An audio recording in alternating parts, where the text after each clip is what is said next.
I thing don't. that I would have thought was you have all these world leaders together in this big rally, and that's why he didn't show up. But why couldn't you send someone? Right. And I don't mean Absolutely. the U.S. ambassador. I mean, why couldn't you send Eric Holder or Joe Biden Mm, or Michelle? I mean, maybe he look, was interested in watching the football games. maybe. Maybe he and Chris Christie got together. No, Chris Christie was in Green Bay. Oh, he was in Green Bay. Okay. Yeah. Okay.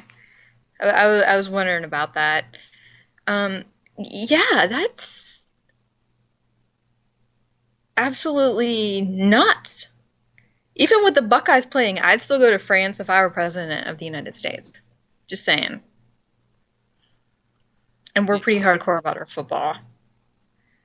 I'm blown away. Absolutely blown away. Especially since the discussion now about freedom of speech has become a worldwide discussion. Yeah. And I was watching France 24 at work. Well, I wasn't watching it like on my phone or anything. I was more listening to it. And one of the commentators started touting how France had more free speech than the US because you didn't see anything like Charlie Hebdo on in US print or on TV, and how college campuses now censor some speakers, or they're scared not to have speakers because people, may or may not show up or may or may not be offended because things have become so politically correct in the US. And I'm sitting there thinking, man, we are getting schooled by the French on freedom of speech. Well, it depends because remember they've got those weird laws where it's like, oh, you can go to court or something like that. I mean, Charlie Hebdo was sued a few Oh, years ago by some imams and had to go to court over some of the. I want to say it was some of the pictures. It was some of the here's the thing. cartoons. We shouldn't even be in a situation where a country thinks that they can lecture us about free speech. We Yeah. shouldn't. That's pretty pathetic. It made me realize that, sometimes I think, well, America's still very, very free, and even though internally we see our freedom slipping away and slipping away and slipping away, we still sometimes think of ourselves as like, well, we're still head and shoulders above the rest of the world. And the rest of the world sees what's going on in the US. They're not completely blind to everything that's happening, and they're really raising eyebrows. And I didn't realize that until I started watching things like Sky News out of Australia and France 24, uh, of course, out of France, right there in Paris. And it it definitely it's starting to shock me. Now, of course, we had the Al Jazeera situation with the leaked emails where they were having a complete meltdown because they didn't know how to cover it. Yeah. They How do clearly you? Yeah, but that makes sense. exactly. That would be expected. Yeah. I would love to see more of those emails because I think that is just absolutely epic because that'll make Al Jazeera show its hand, but we shouldn't even be in this position. We shouldn't. And it's pathetic. It's 2015 and we're having a worldwide discussion on free speech and how far it should go. And I'm even seeing conservatives now saying, well, yeah, we can mock religion and politics, but maybe we shouldn't. No, that's pathetic. Because listen, here's what I have seen just over the past 4 or 5 months in regards to free speech.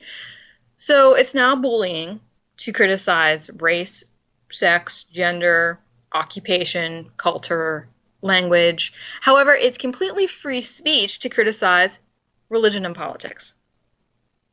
This is why we shouldn't have these boundaries at all. You should be free to be critical and be criticized of and to be offended about any topic you want, whether or not you agree. Now, am I going to run around here and start drawing Muhammad? Probably not. It's not worth my time.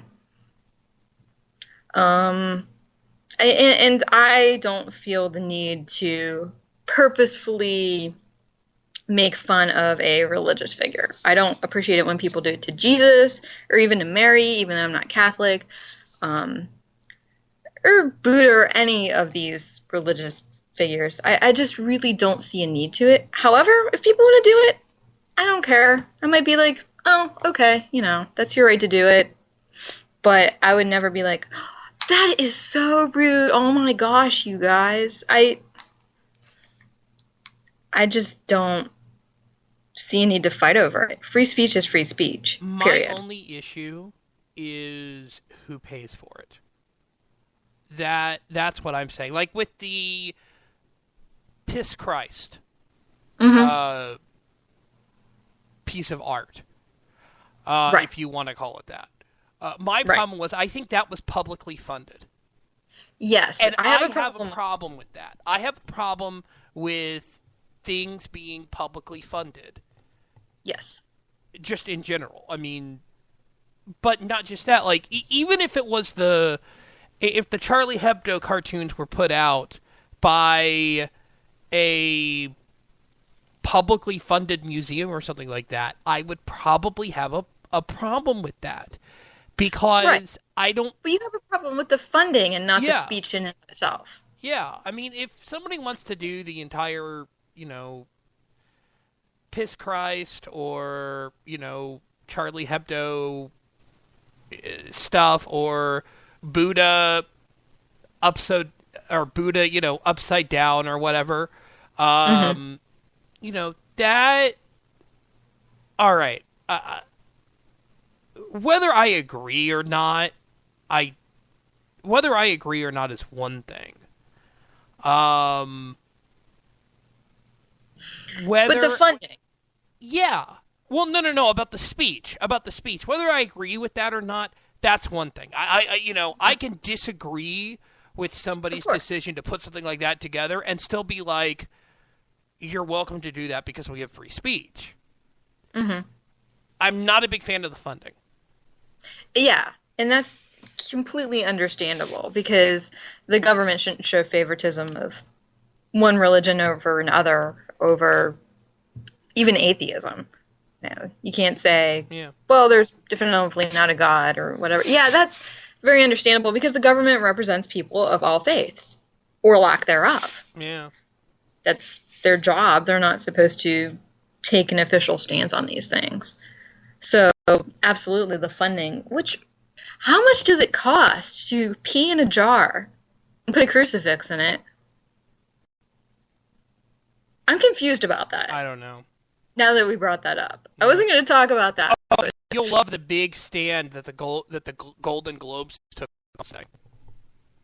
You'll love the big stand. They did a magazine cover joke about North Korea, but not about Muhammad. Of course. Jeez. So there you go. There you go. Mm-hmm. So Obama doesn't show up in France, but Anonymous, on the other hand, decides to take matters into their own hands, and they are going after ISIS. They're declaring in war retaliation on everybody. for the... Well, yeah, Anonymous has war on everybody. That's true. Sometimes I agree with them. Sometimes I don't. I'm not going to be an individual that's like, oh my gosh, these horrible leftists or whatever. No, I'm cool if they want to go after terror organizations. I mean, they didn't even just go after them. They officially declared war on them. That is how they put it. The direct statement is, we, Anonymous around the world, have decided to declare war on you, the terrorists. Didn't they also, though, declare war on Lizard King? The Lizard Squad? Something like that. I think that was internal hacking, bickering. Well, yeah, that's probably because they all wanted to play their, Amazon. They all wanted to play their PS3 and PS4 and Xbox Ones on Christmas Day and couldn't because everything was down. Join the crowd. Right. I ended up using my brother's machine to game. I wanted to play Xbox, but I couldn't because of the whole Lizard Squad deal. But I'm glad that that's over with and they've moved on to ISIS and Al Qaeda and things like that. I'm fine if they want to take down the websites. I'm perfectly fine with this. I'm perfectly fine with that too. They did take down one website. I'm not 100% sure how to pronounce the name of it because my Arabic pronunciation is non-existent. Nasser al-Haq, maybe? All right. I'm not sure. I can't pronounce these things. Arabic is one of the hardest languages in the world to learn. Yeah. Besides Chinese and English. And yeah, so they did it. I hope they take down more. I'm quite pleased about this. I'm very pleased about this. I can get behind that 100%. And now even Lebanese drug lords are going after ISIS. Of course not with computers, and they're not blowing marijuana in their face or anything. They're actually taking up arms. And they say that they fought in the communist Israel, Hezbollah, Syria, and they are more than willing to go after the Islamic State to keep it an open and secular society. And they also said that they want people to have religious freedom. I am very impressed by that. And they say they're definitely not the drug lords here. I can't see drug lords here. Nothing the U.S. had to do. Right. Notice that? It's nothing the U.S. did. Exactly. Okay, maybe the U.S. is giving them arms. Who knows? Maybe. But if you just look at it, the U.S. is doing that. Or no, the U.S. isn't doing that. It's all these individual people doing this without the U.S. getting involved. Exactly. They're protecting their own businesses. They're protecting their communities. They're from, Christian and Sunni and Shia villages. They're banding together and they're saying, hey, you're not going to come after us. This is where true change happens, folks. It doesn't happen from outside sources. True change happens from within. And I'm very proud of them. I'm not going to advocate being a drug lord, but if they're just protecting their own business and just conducting, I know it's still illegal, but if they're just conducting business and they're not being, like I said, the drug lords that we're used to in North and South America, then what's the problem? Yeah. One thing I will advocate, though, is taking a break, which we need to do. Okay. That sounds fine. So, you're listening to Edge of Anarchy here on Vigilant Liberty Radio with your host, Amanda. I'm her guest and producer, Taylor, and we will be back right after this.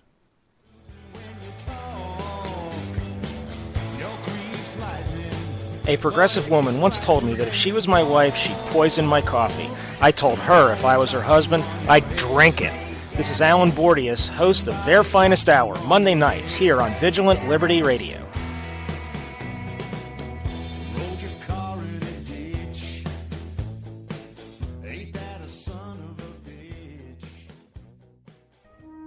Hi, this is Jason Dibbler, co-host of Q with a View, heard every Tuesday night at 9 p.m. Eastern Time on FTR Radio. Right now, FTR needs your help in making the jump into the 21st century through some long-needed equipment upgrades.